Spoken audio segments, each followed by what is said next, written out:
Mais da metade da população brasileira virou as costas para o Supremo Tribunal Federal, e o número que acabou de vir a público é o tipo de dado capaz de sacudir qualquer discussão sobre o futuro político do país.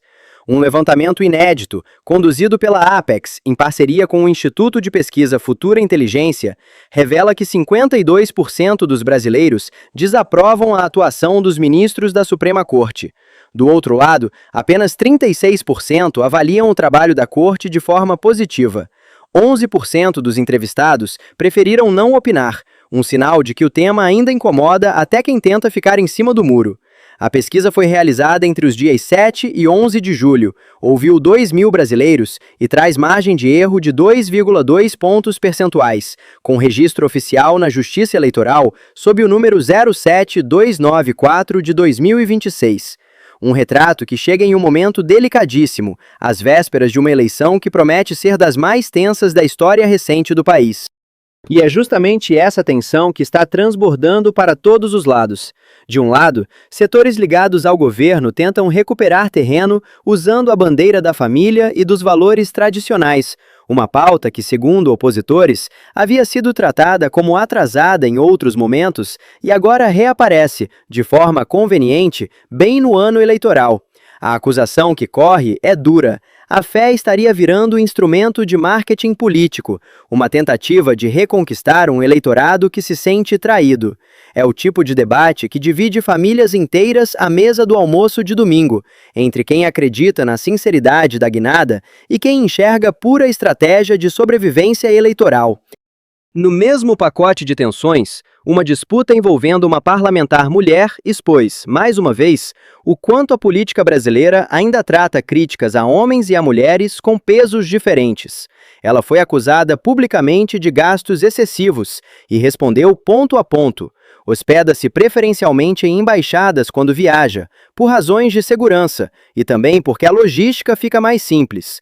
Viaja de classe executiva, também por segurança, seguindo protocolos que ela é obrigada a cumprir. A defesa dela foi direta, ao apontar que esse tipo de cobrança tem cara de misoginia disfarçada de fiscalização, um padrão que ela diz enfrentar há anos e que já não a abala mais. É uma pergunta que fica no ar. Será que o mesmo escrutínio recairia sobre um colega homem nas mesmas circunstâncias? Enquanto isso, dentro do próprio Supremo Tribunal Federal, rachaduras começam a aparecer. Uma apuração recente que ouviu ministros da Corte revelou divergência interna sobre a conduta do ministro Alexandre de Moraes. Parte dos magistrados considera que ele exagerou, extrapolando os limites da própria decisão que restringia o ex-presidente Jair Bolsonaro, já que não havia, segundo esses ministros, nenhuma proibição expressa para que ele escrevesse cartas. Uma ala inteira da corte estaria incomodada com os rumos que o caso tomou, um desconforto que raramente vem a público, mas que agora começa a vazar. No terreno da pré-campanha, outro fio se puxa: a construção da presença feminina dentro do partido, um trabalho puxado por Michele Bolsonaro para colocar mulheres em posições de disputa política, esbarra em prazos apertados. Faltam apenas 3 meses para a convenção partidária e ainda não há definição clara sobre nomes e palanques, o que já gera cobrança interna e a pergunta incômoda de sempre: dá tempo de acertar tudo isso a tempo? A discussão sobre até onde vai o direito de um preso de se comunicar também ganhou um capítulo do passado como munição. Relembra-se a entrevista concedida por Lula, ainda preso, depois de uma batalha dentro do próprio Supremo. O então ministro Luiz Fux chegou a vetar a possibilidade. O ministro Ricardo Lewandowski liberou, a polêmica se instalou e, no fim, foi o ministro Dias Toffoli quem suspendeu o veto, permitindo que a entrevista fosse feita. O paralelo levantado agora é inevitável. Se um preso pôde falar antes, por que outro não poderia escrever uma carta hoje? E é aqui que a história ganha um de seus capítulos mais espinhosos, envolvendo diretamente o deputado Eduardo Bolsonaro, hoje fora do país, e o deputado Lindbergh Farias, do PT. Uma investigação sobre a própria situação jurídica de Lindbergh trouxe à tona um detalhe que poucos conheciam. Ele foi condenado em primeira instância por improbidade administrativa quando ainda era prefeito. A lei da ficha limpa determina que esse tipo de condenação, quando confirmada por órgão colegiado, gera inelegibilidade imediata por 8 anos. E foi exatamente isso que aconteceu. O Tribunal do Rio de Janeiro, em órgão colegiado, manteve a condenação. Lindbergh recorreu ao Superior Tribunal de Justiça pedindo liminar, e o pedido foi negado. Ou seja, ele estava, tecnicamente, inelegível para disputar uma cadeira de deputado federal. Foi então que, no plantão judiciário do Tribunal de Justiça do Rio de Janeiro, um único desembargador, de forma monocrática, concedeu a ele uma liminar suspendendo os efeitos da decisão colegiada e devolvendo sua elegibilidade. Hoje, segundo essa leitura, o mandato de Lindbergh Farias sustenta-se sobre a caneta de um único magistrado de plantão, uma linha tênue entre estar ou não na Câmara dos Deputados. E ninguém, até o momento, teria levado essa contradição de volta ao Superior Tribunal de Justiça para ser reavaliada. É justamente esse mesmo Lindbergh Farias que agora protagoniza a ofensiva contra Eduardo Bolsonaro. Ele já protocolou o pedido de cassação no Conselho de Ética e apresentou uma representação formal na Procuradoria-Geral da República, baseada em 3 acusações graves: traição nacional e ataque à soberania, coação no curso do processo e um suposto golpe continuado, com a abolição do Estado Democrático de Direito. A base de tudo é a movimentação de Eduardo Bolsonaro junto às autoridades americanas para que o ministro Alexandre de Moraes seja sancionado sob a chamada Lei Magnitsky, uma ferramenta legal criada em 2012, ainda no governo Obama, e ampliada em 2016.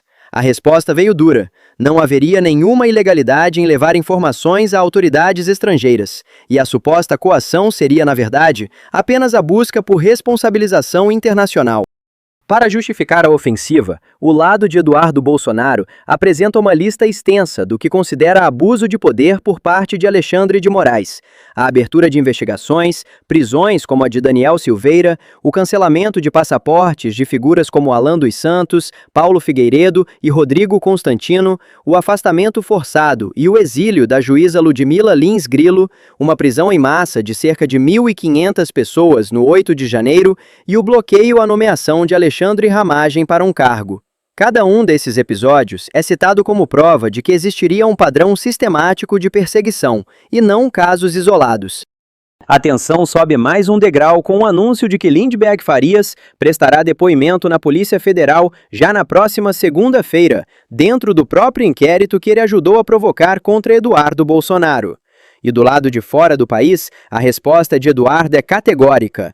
Ele afirma que só retornará ao Brasil depois que o ministro Alexandre de Moraes for efetivamente sancionado, um posicionamento sem meio-termo que projeta o conflito para muito além das urnas deste ano. A crise também extravasa para o campo comercial.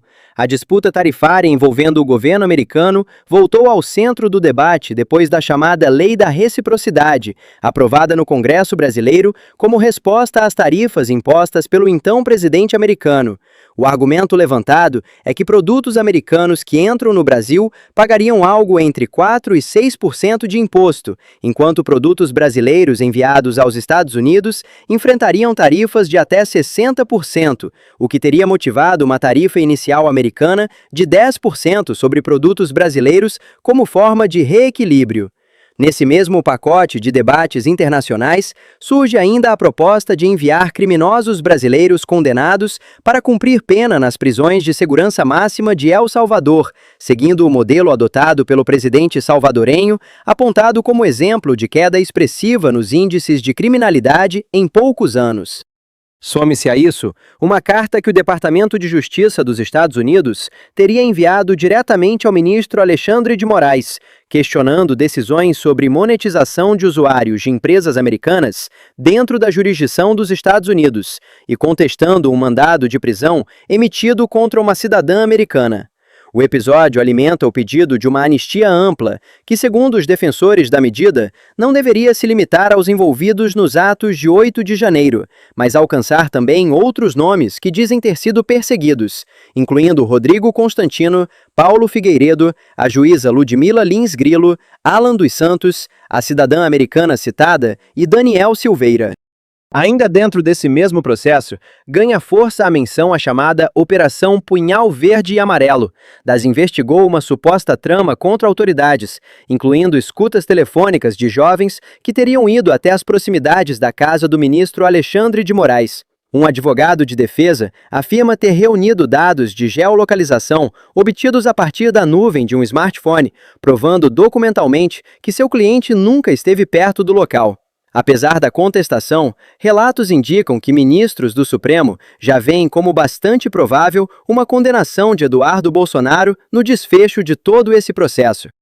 E como se a novela política já não tivesse capítulos suficientes, uma segunda decisão do ministro Alexandre de Moraes gerou ainda mais ruído: a suspensão, por 90 dias, do direito de visita do senador Flávio Bolsonaro ao próprio pai, o ex-presidente Jair Bolsonaro, preso em regime domiciliar.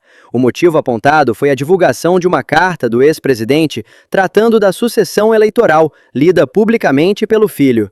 O detalhe que chama a atenção é que Flávio não é apenas filho, ele também atua como advogado do pai no processo de execução penal, o que levanta a pergunta sobre até que ponto essa decisão fere a prerrogativa de um advogado de visitar seu próprio cliente. Juristas ouvidos sobre o caso apontam falhas na fundamentação. A petição que provocou a decisão teria partido de alguém sem legitimidade processual direta no caso, e a legislação de execução penal garante a qualquer preso o direito de manter correspondência escrita com o mundo exterior, sem qualquer proibição expressa contra a redação de cartas. O episódio foi encaminhado ao Procurador-Geral Eleitoral para apuração de possível propaganda eleitoral antecipada, o que só acrescenta mais uma camada jurídica à disputa. Internamente, porém, a decisão parece ter dividido até os próprios ministros. Relatos indicam que ao menos 3 magistrados da corte, inclusive nomes historicamente alinhados às posições do ministro Alexandre de Moraes, avaliam que a medida foi um erro estratégico, capaz de reforçar justamente o discurso de perseguição que a família Bolsonaro constrói há anos, potencializando o protagonismo político do senador logo às vésperas de uma eleição decisiva. O paralelo mais citado remonta a 2018, quando o então ministro Luiz Fux derrubou uma decisão do ministro Ricardo Lewandowski, que havia autorizado uma entrevista com Lula ainda preso, episódio que gerou o mesmo tipo de controvérsia sobre os limites entre punição legítima e restrição excessiva de comunicação. O que fica, no fim das contas, é uma pergunta que atravessa gerações de brasileiros e que ninguém consegue responder com uma frase só. Onde termina a responsabilização de quem errou e onde começa a perseguição política? É a mesma dúvida que pode surgir na cabeça de qualquer pessoa que já teve um parente preso e passou pela angústia de não saber se poderia visitá-lo no dia seguinte. Com a pesquisa mostrando mais da metade do país desconfiando do Supremo, com um deputado ameaçando nunca mais voltar ao Brasil, com um filho impedido de visitar o próprio pai, e com ministros da mais alta corte discordando entre si sobre os limites do próprio poder, a crise institucional brasileira não dá sinais de que vai esfriar antes das urnas. Pelo contrário, cada novo capítulo parece empurrar o país ainda mais para dentro de uma tempestade que ainda está longe do seu ponto final.